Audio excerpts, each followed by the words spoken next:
Кабырларга сыйынган адамдарга кандай кылып жооп берсек болот? Алар пайгамбар саллаллаху алейхи вассалам деле мечитинде көмүлгөн го деп айтышып, ошону далил кылышат. Биз жооп беребиз. Силер туура эмес айттыңар. Пайгамбар саллаллаху алейхи вассалам мечитте көмүлгөн эмес. Ал өз бөлмөсүндө, Айша энебиздин бөлмөсүндө коюлган.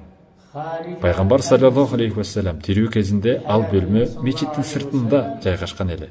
Кийин ал бөлмөгө пайгамбарыбыз саллаллаху алейхи вассалам көмүлдү жана анын эки жолдошу Абу Бакр менен Умар радиаллаху анхума дагы ошол жерге көмүлүштү. Ошол кезде да бөлмө мечиттин сыртында эле. Болгону кийинчерээк мечит кеңейтилгенде гана жанагы бөлмөлөр мечиттин ичинде калып кеткен экен.